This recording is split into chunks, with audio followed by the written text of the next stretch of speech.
नजर नहीं आ रहे तो आगे पता नहीं आगे रैली खाली है।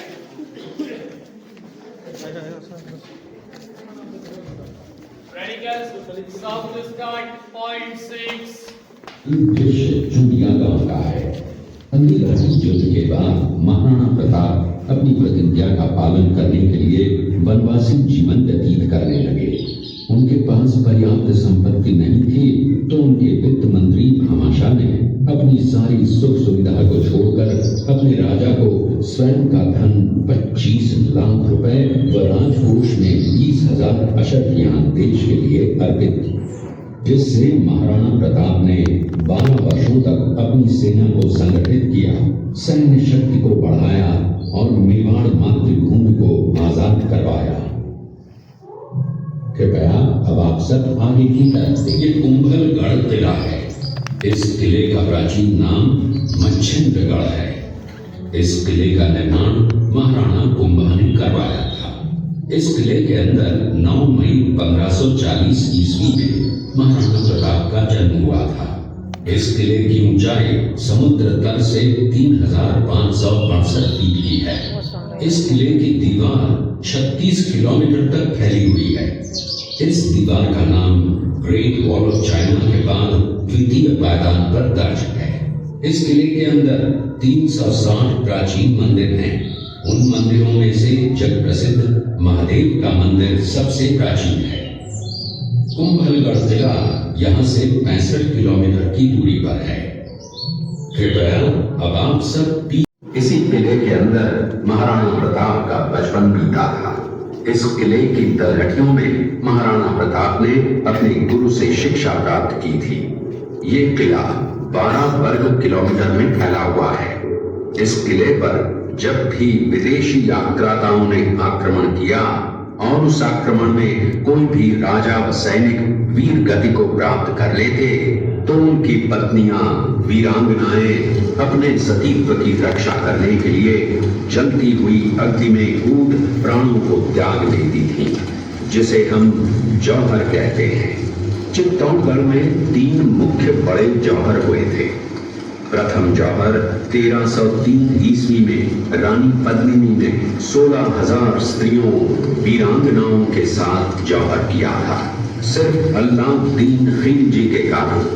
दूसरा जौहर 1535 ईस्वी में गुजरात के शासक बहादुर शाह के आक्रमण के कारण रानी कर्मावती ने वीरांगनाओं के साथ किया। और तीसरा जौहर 1568 ईस्वी में जब अकबर ने चित्तौड़गढ़ पर आक्रमण किया, उसी समय रानी फूलकुंवरी ने 7,000 वीरांगनाओं के साथ जौहर किया। फिर भी अकबर का मन नहीं भरा और अंत में हजारों आम लोगों का कत्लेआम करवाकर उन्हें मौत के घाट उतारा गया। इस किले में देखने योग्य विजय स्तंभ है, कीर्ति स्तंभ, मीरा मंदिर, जैन मंदिर, कालिका माता मंदिर, भामाशाह हवेली, कुंभाश्याम मंदिर, फतेह प्रकाश महल हैं। ये किला यहाँ से 140 किलोमीटर दूरी पर है। ये देखते हुए सभी अतिथि आगे की तरफ।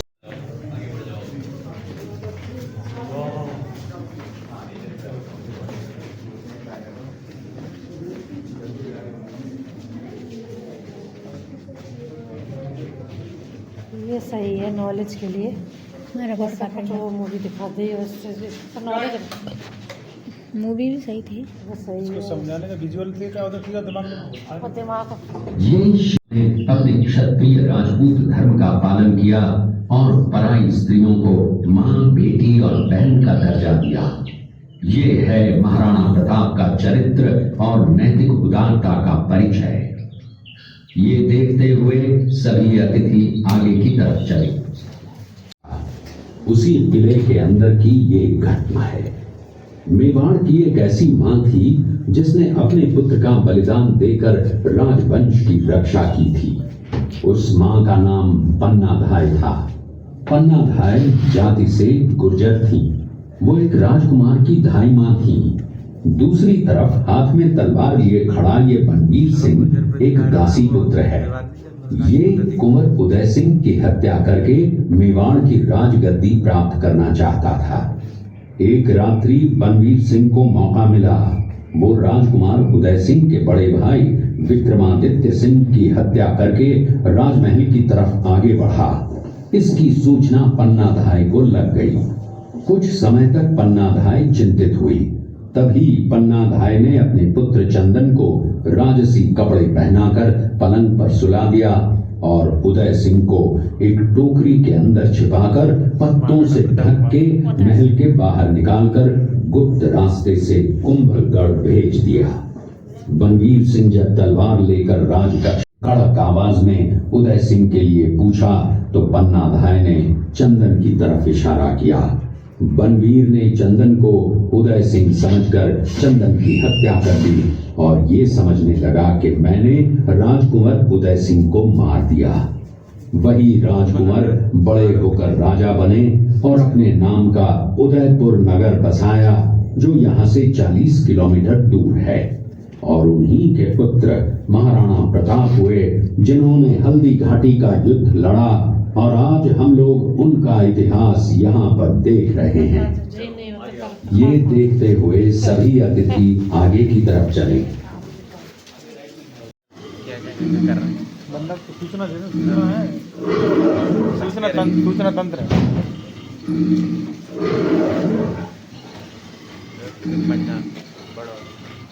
तो कटार निकालना। ये घटना महाराणा प्रताप की वीरता को दर्शाती है। एक समय नरभक्षी बाघ का आतंक छाया हुआ था। महाराणा प्रताप ने उस बाघ का शिकार कर उस बाघ को मार डाला। ये घटना महाराणा प्रताप की वीरता की प्रतीक है। कृपया अब आप सब पीछे की तरफ देखिए।